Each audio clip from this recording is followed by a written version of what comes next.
오늘 본문의 말씀을 중심으로 해서 빌닷의 신인론 이런 제목을 달았는데, 빌닷이 주장하는 신론과 그가 말하는 인간론이 어떤 것인가를 이제 전개하고 있음을 볼 수가 있습니다. 지금 오늘 욥의 말을 지켜보던 수아 사람 빌닷이 세 번째로 충고하는 말이 기록된 것이 오늘 25장인데요. 이 빌닷의 말에는 아주 큰 두 가지 특징이 있습니다. 그 첫째 것은 뭐냐면 반론이 길지 않다는 거예요. 간결하게 끝을 맺고 있어요. 그래서 보니까 25장 전체에 6절밖에 되지를 않습니다. 그래서 이렇게 간결하게 끝을 맺고 있다. 또 하나는 그가 욥과의 다툼을 정면 승부했던 것을 돌이켜서 지금은 자꾸 피하려고 하는 의도가 보여요. 지금까지는 잔인하고 외골수적인 말을 퍼부었어요. 그러나 그들이 이제는 이야기의 방향을 완전히 바꿔서 하나님에 대한 신론과 인간론에 포커스를 맞추고 마치 신학적인 자기들의 논증을 서로 증명이라도 하듯이 그렇게 그것에 대한 반박과 또 이런 쪽으로 방향이 좀 달라졌습니다. 지금부터 이제 빌닷이 전개하는 내용을 자세히 좀 살펴보겠는데, 첫째는 빌닷은 하나님의 은총론을 이야기하고 있어요. 하나님의 은총론. 2절 말씀을 보시면은요, 하나님은 주권과 위엄을 가지셨고 높은 곳에서 화평을 베푸시느니라 이렇게 얘기해요. 그러니까 하나님의 전능성을 이야기하고 있는 거예요. 그냥 말하는 것 같지만 여기는 신학적인 그런 어떤 사상이 포함되어져 있는 그런 대화를 할 수 있겠어요. 주권, 위엄, 그것을 가지신 분이 누구냐? 하나님이시다라고 빌닷이 지금 인정하고 있어요. 그러면서 그분은 또 뭐냐? 천지를 지으신 분이시다. 그러니까 하나님에 대해서는 바르게 지금 이해하고 있는 듯 그렇게 얘기를 하고 있습니다. 여러분, 에레미야 51장 15절 말씀에도 보면은요, 여호와께서 그의 능력으로 땅을 지으셨고 그의 지혜로 세계를 세우셨고 그의 명철로 하늘들을 펴셨으며 그랬어요. 또 시편에 보면 전능하신 하나님은 지극히 높은 보좌 위에서 낮은 천한 인간을 보살피신다라고 표현하고 있거든요. 그러면서 그들에게 어떻게 화평을, 은혜를 계속해서 공급하시는 하나님이시라 이렇게 표현해요. 근데 시편 66편 7절에 보세요. 그가 그의 능력으로 영원히 다스리시며 그의 눈으로 나라들을 살피시나니 거역하는 자들은 교만하지 말지어다 그랬어요. 그러니까 인간을 감찰하시는 분으로서 악인에게는 최고의 보응을, 의인에게는 이제 화평을 주신다 그런 말씀이에요. 여기서도 분명하게 이야기하지 빌닷의 사상은 변하지 않았어요. 그러니까 다시 말하면 하나님은 이제 주권이 있으신 분, 즉 전능성을 가지신 분, 주권, 위엄을 가지시고 천지를 지으신 하나님이 분명해요. 근데 그 하나님께서 어떻게 하느냐? 악한 자에게는 반드시 벌을 주시고 선한 사람에게는 화평을 주신다는 거예요. 그러니 지금도 처리하지 않는 내용이 뭐냐? 욥 너는 그런 징계를 받았으면 바로 뭐예요? 죄인 중에 하나예요. 그러니까 얼마나 죄를 많이 졌길래 그 결과가 그렇게 처참하냐라는 사상을 이제 후퇴하지 않고 있습니다. 그리고 3절에서는 하나님의 은총을 입지 않은 사람이 없다. 자, 그 군대를 어찌 계시할 수 있으랴? 그가 비추는 광명을 받지 않은 자가 누구냐 그랬어요. 그러니까 하나님의 은혜 없이 이 세상을 살아가는 사람이 존재할 수 있느냐? 그런 물음과도 같아요. 예를 들면 우리는 내가 어떻게 뭘 하나님의 은혜를 받았어? 그렇지만 하늘에서 내리는 비가 없다면 이 땅의 돼지가 어떻게 살아갈 수 있으며 하나님이 우리에게 공기를 주시지 않으면 호흡하고 숨을 쉴 수도 없어요. 그러니 이 모든 것이 하나님이 주관하시는 거라면 어떤 사람 하나도 하나님의 은혜 안에 자유로울 사람이 없어요. 그러니 하나님의 은혜를 직접 깨닫고 내가 받았음을 알든 아니면 모르든 간에 누구든 다 받았다 이 말이에요. 그런데 그 은혜의 강도라든지 그 어떤 내용이라든지 의미는 각각 다 믿음에 따라서 환경의 상황에 따라서 다르겠지만 말이에요. 보편적인 은혜가 있단 말이죠. 그런 보편적인 은혜는 누구도 다 받았던 거란 말이에요. 그러니까 그런 어떤 이론적인 것을 펼치면서 하나님의 손에서 하나님이 베풀어 주신 은혜 안에서 은혜를 한 사람 받지 않은 사람이 누가 있겠느냐. 다 받았다. 그렇게 얘기를 하면서요. 마태복음 5장 45절 말씀에 보면 이 말씀을 견주어서 같이 이제 살펴볼 만한 말씀이 있어요. 이같이 한즉 하늘에 계신 너희 아버지의 아들이 되리니 이는 하나님이 그 해를 악인과 선인에게 비추시며 비를 의로운 자와 불의한 자에게 내려주심이라. 그러니까 햇빛을 비출 때 착한 사람에게는 잘 비춰주고 나쁜 사람에게는 안 주고, 비를 내릴 때 이쪽 저쪽 피해서 이렇게 내려주고, 뭐 하나님이 그러시냐 이렇게 말씀하고 있는 거예요. 그러니까 누구든지 다 비가 오면 혜택을 받고 크든 적든요, 그리고 햇빛의 은혜를 받듯이 거기에서 조금이라도 나는 하나님의 은혜를 하나도 안 받고 살아, 그런 사람은 없다라는 말이 돼요. 여러분, 하나님의 은혜는 악한 이든지 선한 이든지 불의한 자든지 의로운 자든지 모두에게 임한다. 그러니까 이것은 보편적인 하나님의 은혜는 누구도 그 안에, 은혜 안에 다 거하는 삶을 사는 것이다 라는 이론을 지금 전개하고 있습니다. 그러니까 하나님은 그런 하나님이시다. 그런 하나님이시다. 그 다음에 두 번째로 이제 빌닷은 인간론을 전개합니다. 인간론. 4절 보세요. 그러니까 신론과 인간론을 분리해서 지금 설명을 하고 있어요. 자, 4절 보시면 그런즉 하나님 앞에서 사람이 어찌 의롭다 하며 여자에게서 난 자가 어찌 깨끗하다 하랴. 여기서 여자에게서 난 자가 어찌 깨끗하랴 하다 하랴, 이것은 인간의 원죄론을 이야기하고 있는 거예요. 그러니까 인간에게서 태어난 사람은 원죄를 진 사람으로부터 그 죄가 다 누구에게나 이제 연결되어진다는 이론을 펼치는 거죠. 여인의 몸에서 난 인간은 모두가 죄를 안고 태어난 죄인이라. 그러니까 자범죄 말고 원죄 안에 우리는 누구나 다 죄인인 것이다. 그러므로 하나님 앞에서 어찌 의롭다 할 수 있겠느냐. 자, 빌닷의 이 말은 진리예요. 변하지 않습니다. 자, 그러나 그는 이 말을 하면서 은근히 사실은 어떻게 욥을 공격하고 있는 거예요. 그러니까 사람이 여러분 똑같은 말을 했을 때 이 안에 무엇을 담고 하느냐에 따라서 독이 될 수도 있고 사랑이 될 수도 있고 은혜가 될 수도 있어요. 그런 것처럼 여러분 뭐 우리가 잘 알다시피 독이 있잖아요. 독이라는 것도 약으로 잘 쓰면 사람이 병을 고칠 수 있어요. 근데 그걸로 가지고 사람을 죽이려고 하면 독살이 될 수도 있다고요. 그런 거나 마찬가지예요. 여러분 과거에 이제 뭐냐면 왕이 이렇게 죽일 때 한 사발 갖다 줘가지고 연기할 때는 콜라를 마시기는 하지만 먹고서 컥컥거리면서 죽잖아요. 근데 그것이 한약재예요, 사실은. 그런데 그 약이 사람 몸에 적정한 수준의 약을 쓰면 사람에게 건강을 회복시키는 역할을 한다고요. 그러니까는 여러분 이게 이제 한이나 이런 거 공부할 때 보면 그런 것들 많이 이제 나오는데 전 잘 모릅니다. 그러나 저희 친구 아버님이 옛날 한약방 했어요. 한약방. 그래서 그 친구 녀석 집 가면 지가 말이죠. 지 아버지 책 이렇게 들여다보면서 막 주전자에다가 이것도 넣고 저것도 넣고 막 그래서 끓여. 그러고서 먹으래. 그래서 내가 너 믿을 수 있어 이거? 그러니까 야 이거 저기 쌍화탕 한 거야, 쌍화탕. 그러면서 이것저것 집어넣고 끓이는데 진짜 쌍화탕 냄새는 나더라고요. 계피 같은 것도 넣고 그랬던 것 같아요. 그러면서 이렇게 해주고 그러면서. 근데 그 아버님이 그런 거 이제 한의학 이런 거 이제 공부를 하시는 분이니까 우리가 가면 뭐라고 상식적인 얘기를 이렇게 해주세요. 그러면서 이제 그렇게 얘기를 하는데 황부자 이런 거 막 얘기해요. 황기부자. 그런데 그것도 먹으면 독이 되는 사람이 있고 그렇지 않고 이게 약이 되는 사람도 있고 그리고 이렇게 가르쳐 주세요. 그런 것처럼 지금 여러분 이 지금 빌닷은 욥을 이미 벌써 정죄한 거예요. 그렇게 해놓고 그쪽으로 자꾸 몰아가면서 자기의 이론의 지식을 가지고 그를 공격하는 데 지금 사용하고 있거든요.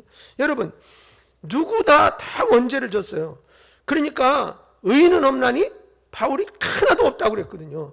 그 이론과 지금 딱 맞는 얘기를 하는 거예요. 그럼에도 불구하고 이 빌닷은 욥을 공격하기 위한 도구로 이 말씀을 사용하고 있어요. 그러니까 그 안에는 너는 얼마나 죄를 많이 졌으면 이렇게 어려움을 당하고 있어라는 이 마음을 이 안에 품고 이 이야기를 지금 하고 있어요.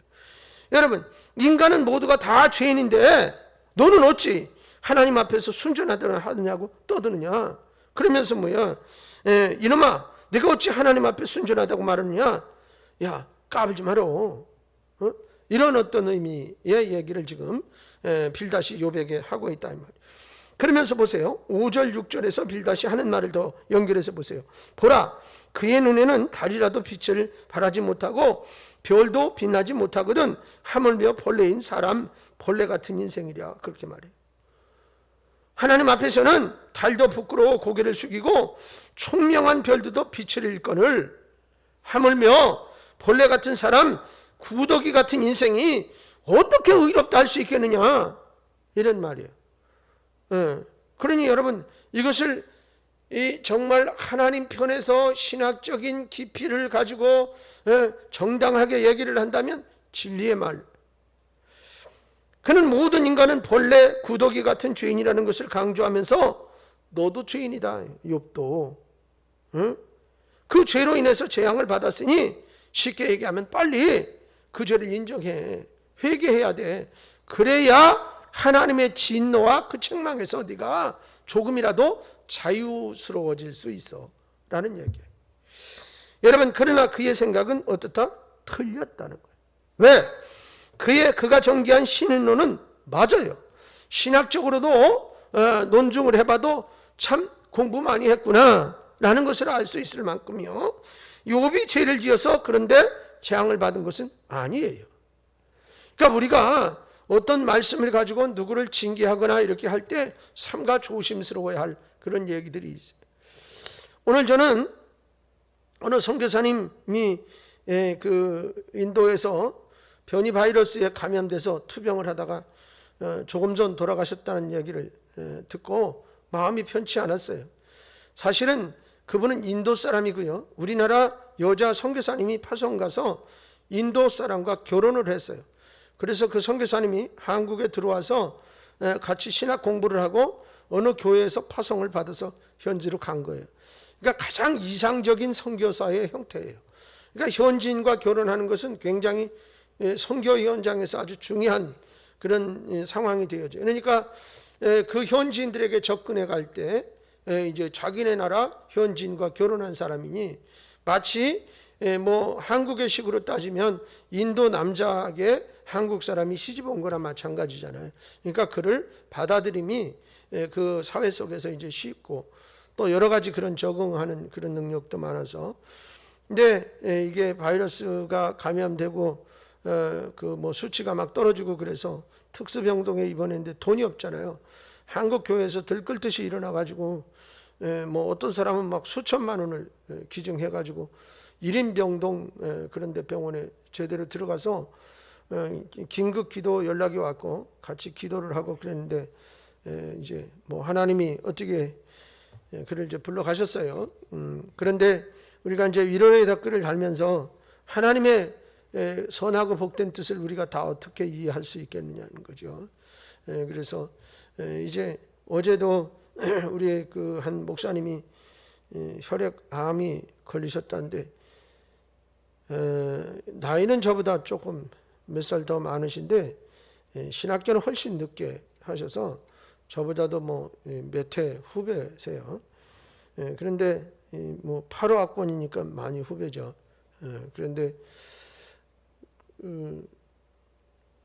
아주 우리가 알고 있는 뭐 그 목사님과 하나님과의 관계야 우리가 어떻게 다 알겠어요. 그러나 우리가 알고 있는 그 목사님은 굉장히 정직하시고 그리고 남의 어려움을 보면 가만히 있지 못하는 그런 사람이라 자기가 좀 이렇게 인테리어 이런 거에 좀 관심이 있으셔서 막 연장도 다 있어요. 그래가지고 목회자들 젊은 사람들 중에서 손재주가 좀 있는 사람 이렇게 모아가지고 무슨 조그만 선교회를 만들어서 시골 교회 본인이 직접 가서 또 돈도 드리고 또 이제 다른 사람들로부터 이렇게 조금씩 스폰을 받아서 가서 리모델링 해주고 막 이러는 일을 하다가 저 강화도 송모도 지역의 어느 조그만 교회에 가서 봉사를 하고 있는데 얼마 전에 일이에요. 그런데 자꾸 이렇게 장기침이 나고 가슴이 답답하더래요. 근데 평상시에 자기가 좀 기관지가 조금 안 좋으셨대나 봐요. 근데 여러분 목수들을 보면 뭐 나무 톱질하고 뭐 먼지도 많이 먹고 그러니까 특별히 그 시골 교회다 보니까 이제 먼지도 많이 나고 그래서 더 그런가 보다 이렇게 하고, 또 이분들이 무슨 뭐 일을 거기 와서 그냥 이렇게 하는 게 아니잖아요. 바쁜 사람은 또 갔다가 왔다가 막, 근데 본인은 책임자니까 그냥 막 다른 사람 가서도 혼자서도 막 일하고, 그래서 좀 피곤하다 보니까 그런가 보다 그랬는데, 너무 기침이 심하고 뭐 그러다가 보니까 나중에 이 가슴 쪽에 통증이 와서 어떻게 일을 못 하겠어. 그 지역에 있는 병원에 갔더니 폐와 어디 뭐 이런데 물이 찼다고 큰 병원으로 가라고, 그래서 큰 병원으로 가서 정밀 진단을 받아보니까 폐와 어디 사이에 암이 하나 있는데 그것은 수술을 못 한답니다. 너무 깊은 속에 있어서 이걸 다 뭐 어떻게 장기를 어떻게 해야 되기 때문에. 그런데 또 이제 혈액 뭐 육종암이라든가 뭐 혈액암이에요. 그것까지 같이 이렇게 됐는데, 다 그를 아는 목사님들이 얘기하기를 운동장에서 공을 차러 뛰어다니면 막 성난 말처럼 뛰어다닌다. 얘기는 조용하게 하세요. 근데 운동을 그렇게 좋아하고 본인이 고백하기를 자기는 한 번도 건강에 이상이 있으리라고 상상을 해본 적이 없대요.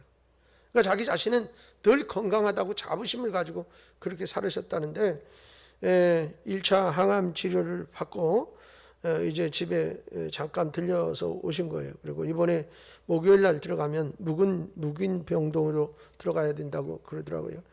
그래서 저희 동문회에서도 100만 원, 연회에서도 조금 좀 보태고, 그리고서는 그 자기들 동문들 이제 밴드에다가 이런 일이 있으니 기도해 달라 그러고 계좌번호 올렸다고 그 목사님이 막 펄펄 뛰고 막 그래서, 그러니까 늘 남을 도와주는 건 익숙한데 도움 받는 거를 잘 못해요.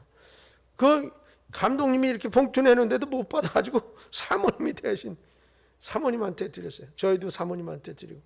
그리고 중요한 것은 뭐냐, 생명이 하나님의 손에 있지. 그렇지 않겠어요? 아무리 건강하다고 그래도 어떻게 될 수 있는 거고요. 또 무슨 누구 말 맞다나 병원에 빌빌거리고 왔다 갔다 하는 사람이 몇십 년 산다고 말이에요. 그건 잘 모르는 거예요. 생명이 하나님의 손에 있으니. 그런데 이제 본인이 얘기하시기를 그러더라고요. 할 일이 너무 많은데 자꾸 그 얘기를 하세요. 다음 달인가 어디에도 뭐 어디 리모델링 해주기로 했는데 할 일이 너무 많은데, 그런 얘기를 들으니까 괜히 그냥 죄송한 것 같고, 저 사람이 우리 대신 아픈 건가 그런 생각이 들 정도로 죄송하기도 하고, 또 뭐 물론 하나님의 손에 다 있는 거지만, 그러나 여러분 기도할 수밖에 없어서 이제 기도를 했는데, 또 인도에 있는 그 선교사님도 마찬가지예요. 그분이, 인도가 또 이렇게 만만한 나라는 아니잖아요. 뭐 불교가 워낙 강력한 그런 나라고, 그런데 거기서 선교한다는 게 다른 여타 나라보다는 어렵습니다. 여러분 뭐 중국 가서 선교하는 것도 옛날에, 그리고 이 공산주의 사회에서 이게 선교가 이렇게 쉽지 않아요. 그래서 마치 그냥 개방해서 이렇게 해주는 것 같으면서 어느 날 갑자기 마음 변하면 그냥 다 그래서. 우한에 제가 말씀드렸잖아요. 48개의 교회를 다이나마이트로 폭파시켜 버렸어요. 그냥 교회를 문 닫으라 정도가 아니라 폭발을 시켜버렸어요. 교회 흔적을 그냥 사라지게 했거든요. 그래서 어느 기도하시는 이제 의사신데 그분이 고백하기를, 물론 하나님께서 뭐 이렇게 저렇게 해서 우한에서 바이러스가 생겼다라고 말하고 싶지는 않다. 그러나 강력하게 제일 강력하게 중국에서 교회를 핍박한 곳이 우한인 것만은 부정할 수가 없다. 그리고 시간이 지나면 발표가 될는지 모르겠지만 그 우한에 아주 저명한 그 신분을 가진 사람이 미국에 망명을 했고, 그 사람이 각종 자료를 다 가져갔는데 바이러스를 우한에서 만들었다라고 증언했어요.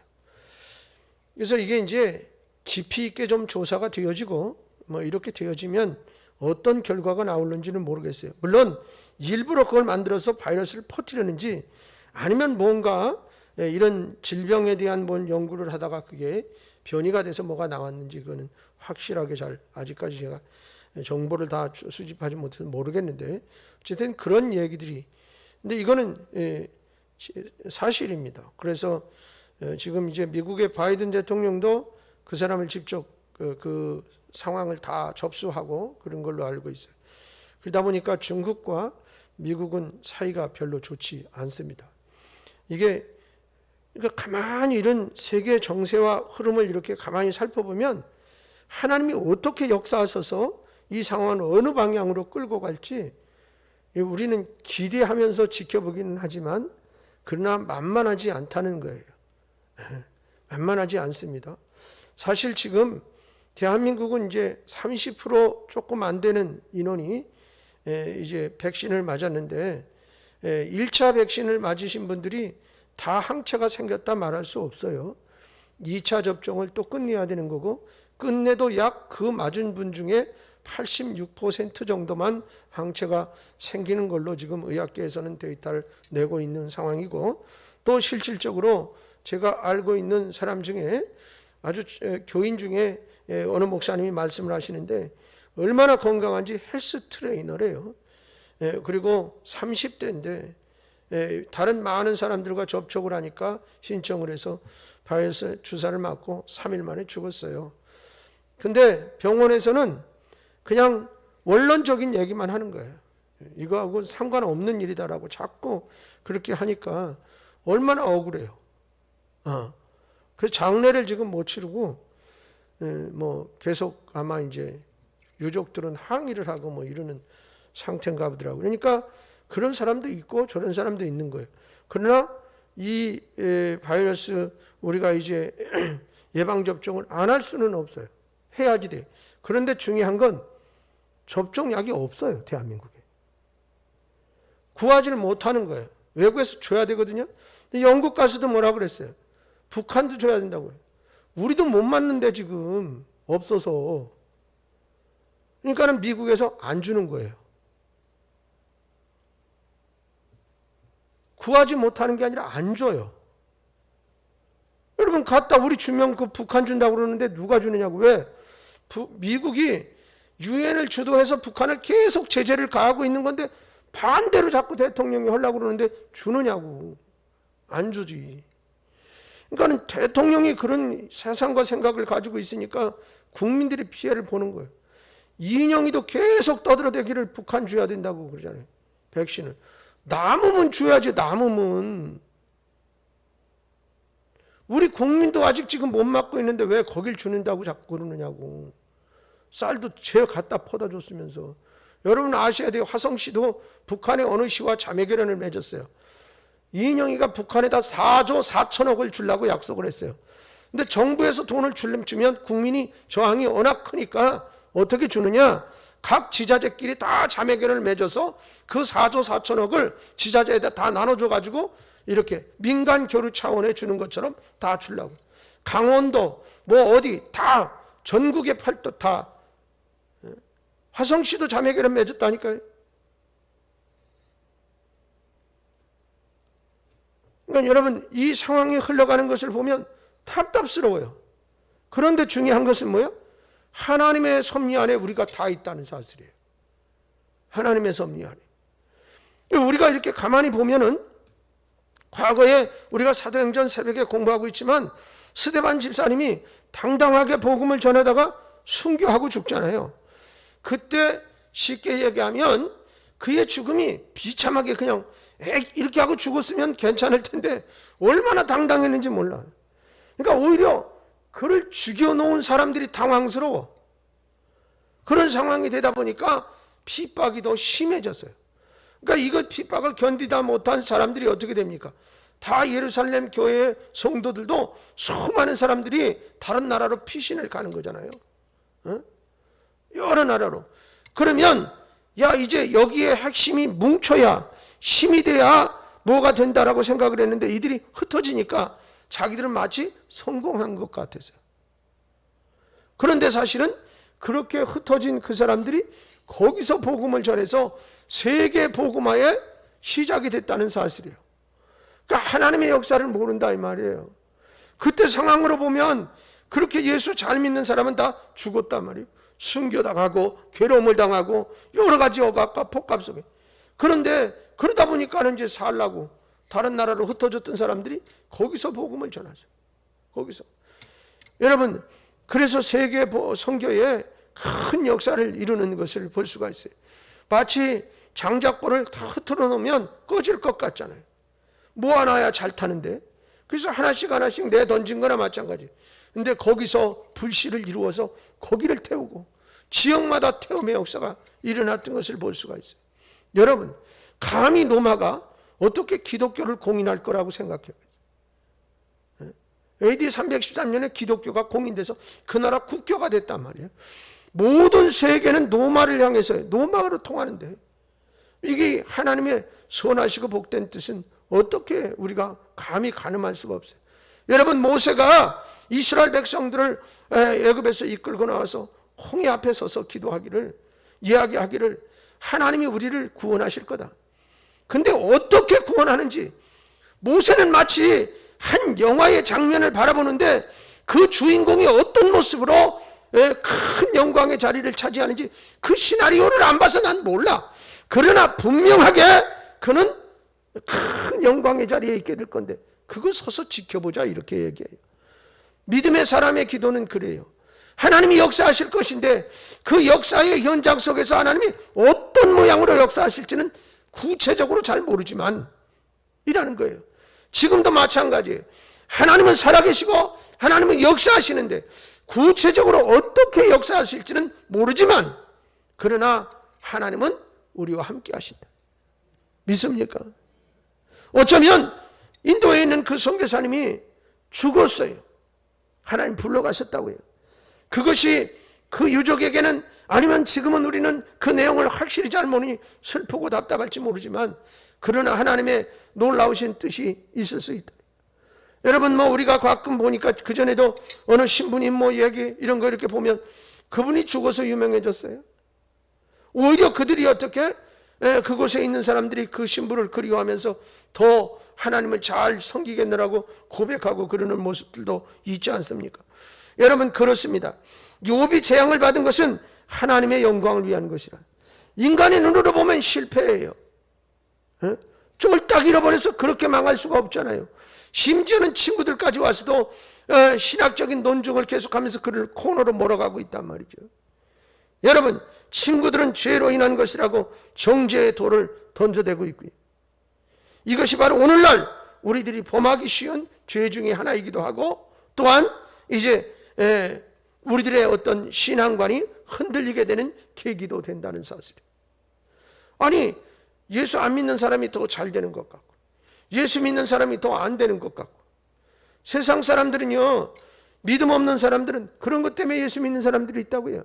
마치 기복신앙적인 터줏대가리 그 신에다가 자꾸 청한수 떠다 놓고 빌면 잘 되고 그렇지 않으면 안 될 것 같은 그런 어떤 인간의 어떤 종교적인 성향들 이런 것들을 가지고 그것을 하나님을 그런 유의 상황으로 하나님을 믿고 섬기려고 하는 그런 사람들도 많단 말이죠. 그러다 보니까 이런 거예요. 장로는 말이지 부자 돼야 되고 그렇잖아요. 그런 이론으로 보면 그 다음에 어떻게 안 믿고 교회 안 다니고 나쁜 짓 하는 사람은 쫄딱 망해야 되고 근데 반대로 됐다 그러면 그런 사람들의 시각으로 볼 때 내가 교회 갈 이유가 없는 거예요. 교회 다녀야 될 이유가 여러분, 그것은 하나만 알고 둘 셋을 모르는 것이지요. 우리에게는 이미 그런 것과는 초월한 그런 것이지만 여러분, 그런 모습을 볼 수가 있어요. 주님은 말씀하십니다. 비판하지 말고 정죄하지 말아라. 오직 사랑으로 감싸주는 일을 하라. 여러분, 어쩌면 어려운 이웃, 힘듦을 당한 사람에게 해야 될 일은 주님의 사랑으로 감싸주는 일이라. 주님의 이름으로 감싸주는 그것이 더 큰 효과가 있어요. 정죄하고 또 그를 비판하기만 하지 말고 그래서 정치도 마찬가지. 누가 정치를 하든 비슷해요, 상황은. 그러나 중요한 것은 뭐냐면 큰 틀에서 볼 때 보면 어떤 생각을 가지고 정치하느냐라는 것이죠. 여러분, 그러나 하나님은 대한민국을 사랑하시는 줄로 믿습니다. 그래서 우리가 대통령이 누가 뽑혔든 기도해야 될 책임이 있어요. 기도해야 할 책임. 그래서 여러분, 왜 그러냐면 그 정치 지도자인 대통령이 뭔가 판단을 잘못하면 국민이 다 괴로워. 우리가 괴롭단 말이에요. 그렇지 않으면 이렇고. 여러분, 그러니까 지금은 보니까 뭐 미국하고도 친하지 않지, 일본하고도 친하지 않지, 중국하고만 좀 친한데 그렇다고 중국 백신 갖다 맞을 수는 없잖아요. 우리가 저쪽 제3세계 개발 국가는 중국 백신을 이제 뭐 같은 사회주의 국가, 그 제3개발 국가 이런데 좀 못 사는 동남아시아권은 중국 백신도 갖다가 맞는가 본데 그건 검증이 잘 안 돼서 세계보건기구가 잘 인정을 못 하니까요. 이런 것도 급하면 뭐 이제 맞게 되는 그런 경우도 있지만 그렇다고 중국 백신을 갖다 맞으라면 안 맞을 거 아니에요. 그러니까 여러 가지 이런 삼각관계 속에서 참 지도자가 어떻게 이것을 풀고 판단하느냐에 따라서 우리들에게 그 다음에 닥쳐질 그런 상황들은 많이 다를 수 있다는 거예요. 그러니까 그 대통령에게 지혜를 주어서 잘 판단하고 그리고 외교를 실리적으로 잘해서 우리 국민과 우리나라에게 유익이 되는 그런 일들을 해내도록 위해서 기도해야 할 것이고, 또 악한 사탄은 어떻게 해서라도 대한민국이 부자가 되고 또 선교 강국이 되는 것을 싫어해요. 지금 말씀드린 대로 세계에 선교사를 가장 많이 파송한 나라는 미국입니다. 그 다음에 대한민국이에요. 그런데 인구 대비 숫자를 비교해보면 대한민국이 1등 중에 훨씬 1등이에요. 미국하고 게임의 차이가 안 날 만큼. 미국의 인구는 엄청나게 많잖아요. 훨씬 부자 나라고. 근데 그것에 비해서 인구 숫자로 대비해서 보면 우리나라가 훨씬 많다. 이제 그만큼 대한민국이 선교의 강점인 나라예요. 그리고 우리나라 사람들의 체질이 세계 웬만한 나라에 가서 다 적응하고 잘 살아요. 그래서 그것 또한 굉장히 큰 강점이고요. 그리고 또 기본적으로 정이 많아요. 사랑하는 마음이 많은 그런 우리 민족의 어떤 속성도 없지 않아 있고요. 이제 뭐 이런 여러 가지 강점들이, 그런데 사탄이 그거 좋아하겠어요? 안 좋아하지. 그러니까 여러분, 여러 가지 상황 속에서도 그것들을 자꾸 방해하고 한국 교회가 부흥하고 성장하고 또 우리의 믿음이 자라는 것조차도 싫어하는 거예요. 여러분, 이런 영적인 싸움이 있다. 그러니까 이건 정치적인 싸움이 아니에요. 우리는 이건 영적인 싸움이지. 근데 이건 대한민국 안에서만 일어나는 일이 아니에요. 세계 전체가 그래요. 세계 전체가. 그래서 선진국들이 자꾸 동성끼리 결혼을 합법화하고, 미국도 28개 주가 합법화해서 동성끼리 결혼해요. 여러분, 얼마 전에 우리나라 대법원에서 군인 안 가겠다고 싸운 사람이 무죄 판결 받았어요. 근데 그는 여호와 증인이 아닙니다. 제가 알고 있기로는 그건 뭐 성공의 교인인가 아마 그럴 거예요. 그런데 그런 인권이나 뭐 이런 거에 대한 어떤 대회나 집회 같은 데 많이 참석을 해서 그때부터 자기는 그게 소신이라고 이야기를 했어요. 그리고 중요한 얘기가 하나 있어요. 그게 뭐냐면 성 정체성이에요. 자기는 여성이다 이거예요. 이걸 한국 대법에서 인정한 거예요.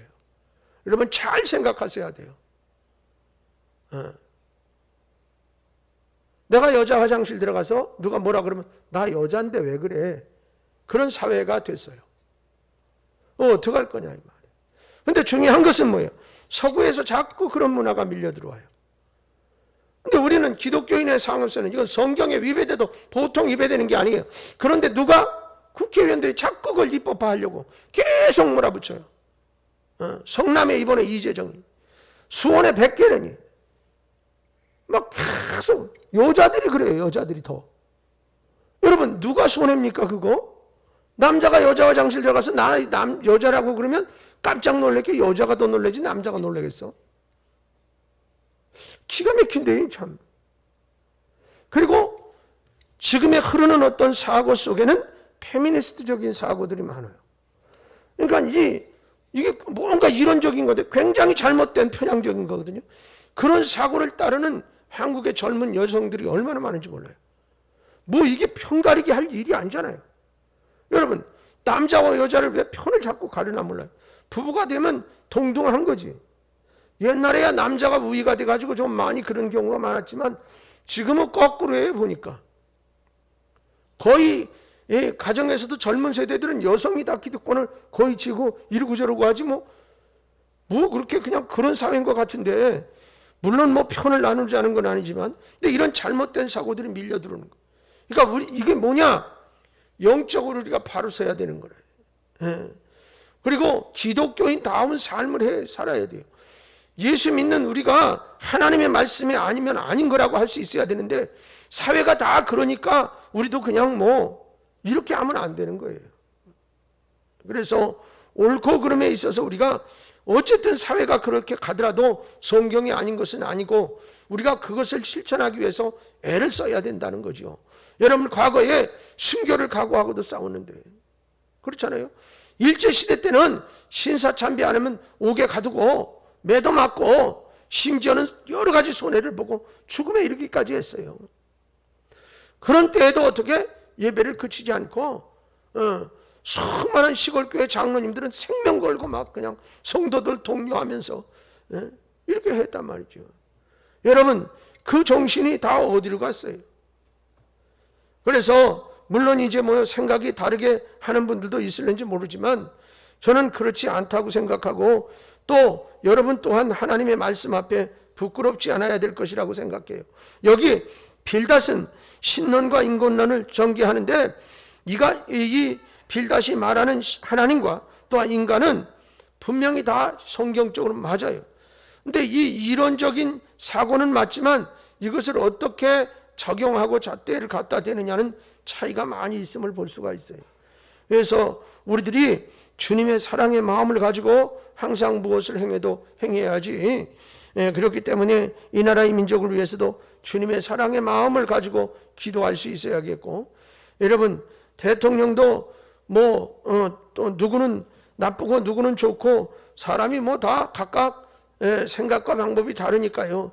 내 기준으로 좋은 거고 나쁜 거고, 그리고 다른 사람은 또 좋다고 그럴 수 있는 거예요. 그러나 중요한 것은 뭐야? 하나님의 말씀대로 지혜를 가지고 잘 판단해서 그렇게 판단을 해야 국민들이 편안하거든요. 또 다시 뭐 추경 세우고 해서 돈 또 나눠준다고 그러는데, 여러분 1인당 1억 원 이상씩 빚을 가지고 있어요. 제가 공부할 때 국민 1인당 빚이 6천에서 8천이 넘으면 나라가 망할 수 있다고 배웠어요. 여러분, 죄송하지만 우리나라 경제가 인플레이션 올 확률이 많다고 경제학자들이 계속 지적을 하고 있어요. 여러분, 5만 원이 10,000원 이하의 가치로 떨어지고 심지어는 1,000원의 가치로 떨어질 수도 있는 거예요.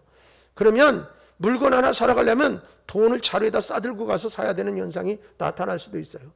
똑똑한 사람은 대한민국에다가 투자 안 합니다. 이게 망하는 기초예요, 기초. 돈을 여기다 투자해서 여기서 뭐가 굴러가야 되는데 안 하려고 그래요. 여러분, 이런 불안함 속에 우리가 살아가고 있어요. 그렇기 때문에 우리는 하나님이 이 일을 해결해 주지 않으면 해결 방법이 없다. 북한과 우리가 통일되는 문제도 마찬가지예요. 여러분, 사람이 노력해가지고 되는 일이 아니에요. 물론 하는 데까지는 해야겠죠. 그러나 지금의 방법으로는 안 돼요. 여러분, 내가 김정은이라면 절대 통일 안 해요. 김정은이 보고 남북한 합해갖고 대통령 하라 그러면 통일할까나? 근데 우리나라 경제가 그들과 차이가 너무 많이 나요. 통일이 그렇게 갖고 되는 게 아니에요. 이게 이 경제적인 차이의 수준이 자꾸 줄어들어서 갭이 줄어야 통일이 가능한 거예요.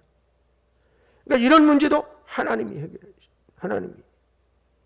그러니까 우리가 지금 계속 해야 될 건, 북한이 통일된다면 한꺼번에 100만 원 내려오면 어려니까 10달 할부해가지고 10만 원씩 내라 그러면 시일 수 있잖아요. 그런 정책을 써야 한다고, 그런 정책. 근데 그거를 자꾸 북한의 고위층 간부한테 갖다 주면 안 돼요. 다 속이고 자기가 주워 먹지. 그거 갖고 인민을 위해서 쓰느냐고. 우리 속은 사람들 같으니라고. 여러분, 그래서 이 통일의 문제도 그렇고 국제적인 문제도 그렇고 한국의 상황도 그렇고 중요한 건 뭐냐? 우리가 바로 서야 한다. 할렐루야. 내가 바로 서야 돼. 대한민국의 국민으로서 바로 서야 하고, 무엇보다도 가장 중요한 건 하나님 앞에 성도로서 바로 서야 된다. 그래서 이런 때일수록 가장 중요한 건 자기 정체성을 확실히 깨닫게 되는 거예요. 나는 대한민국 국민이다. 앞에다 자유자도 붙였으면 좋겠어. 자유 대한민국의 국민이다. 두 번째는 나는 하나님의 백성이야. 나는 성도라. 내가 교인이야. 내가 한국교회를 대표하는 거예요. 여러분, 이런 사고와 생각을 가지고 기도할 수 있고 또 행동해야 하고, 또 여러분 어려울 때일수록 믿음 생활도 바로 잘 해야 될 때인 줄로 믿습니다. 그래서 오늘 빌닷이 가지고 있는 지식적인 아는 이론은 맞으나 적용을 잘못하고 있어서 이런 문제가 생겨요. 그래서 우리 아는 것 갖고 안 돼요. 아는 것만 갖고 행동으로 바르게 그 말씀이 내 삶에 적용되어져야 한다. 그러니까는 기도해야지 알고 기도 안 하면 안 된다.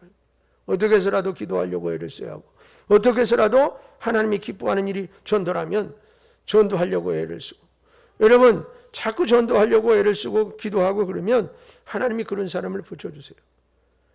그런 은혜의 역사가 여러분의 삶에 떠나지 않기를 주님의 복된 이름으로 축원합니다.